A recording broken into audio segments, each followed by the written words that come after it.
Semi final ലക്ഷ്യമിട്ട് Argentina കളത്തിലേക്ക്. Indian സമയം നാളെ രാവിലെ 6:30 നടക്കുന്ന മത്സരത്തിൽ സ്വിറ്റ്സർലൻഡാണ് എതിരാളികൾ. നാളെ പുലർച്ചെ നടക്കുന്ന മറ്റൊരു ക്വാർട്ടർ പോരാട്ടത്തിൽ ഇംഗ്ലണ്ട് നോർവേയെ നേരിടും.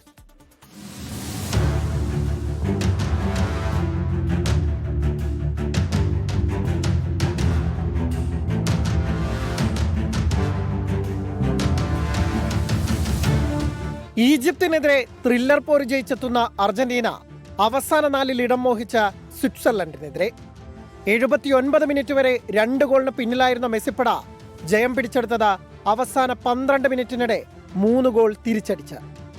ആൽബി സെലസ്റ്റകളുടെ കരുത്തും പ്രതീക്ഷയുമെല്ലാം നായകൻ ലിയോണൽ മെസ്സി. 5 കളിയിൽ നിന്ന് വലയിലേക്ക് നായകൻ നിറയൊഴിച്ചത് 8 തവണ. 39-ാം വയസ്സിൽ ഈജിപ്തിനെതിരെ അവസാന 15 മിനിറ്റിൽ മെസ്സി നിറഞ്ഞാടിയത് ഒരു 19-കാരനെ പോലെയായിരുന്നു.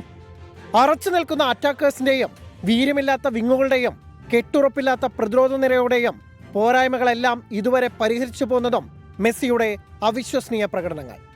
1954 ശേഷം ക്വാർട്ടർ കളിക്കുന്ന സ്വിറ്റ്സർലൻഡിന്റെ ലക്ഷ്യം ടീമിന്റെ ആദ്യ സെമി ബർത്ത. കൊളംബിയയെ പിടിച്ചുകെട്ടി ഷൂട്ടൌട്ടിലേക്ക് നീട്ടിക്കൊണ്ടുപോയ അതേ തന്ത്രം തന്നെയായിരിക്കും ലോക ചാമ്പ്യന്മാർക്കെതിരെയും സ്വിസ് പട പയറ്റുക.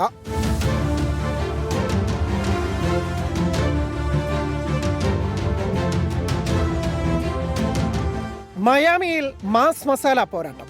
മുൻ ചാമ്പ്യന്മാരായ ഇംഗ്ലണ്ട് ടൂർണമെന്റിൽ അമ്പരപ്പിക്കുന്ന കുതിപ്പ് നടത്തിയ നോർവേയെ നേരിടും. ആക്രമണ ഫുട്ബോളിന്റെ ഡെഡ്ലി വേർഷനാണ് ഇരു ടീമുകളും.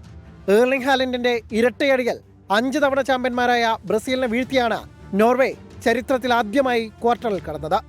7 ഗോളുമായി ഗോൾഡൻ ബൂട്ട് റേസിൽ ലിയോണൽ മെസ്സിയെയും കിലിയൻ എംബാപ്പയെയും വിടാതെ പിടിക്കുന്ന ഏർലിംഗ് ഹാലൻഡിന് ഇംഗ്ലണ്ടിന്റെ മറുപടി 6 ഗോൾ അടിച്ച ക്യാപ്റ്റൻ ഹാരി കെയ്നിലൂടെ.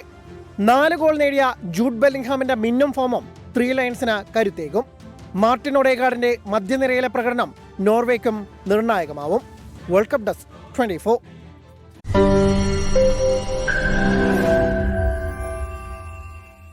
ലോകത്തെവിടെയായാലും ഏത് സമയത്തും 24 വാർത്തകളും ഓഗ്മെന്റഡ് റിയാലിറ്റി പാക്കേജുകളും എക്സ്പ്ലെയിനറുകളും വിശദമായി കാണാൻ ഞങ്ങളുടെ യൂട്യൂബ് ചാനൽ നിങ്ങൾക്ക് സബ്സ്ക്രൈബ് ചെയ്യാം.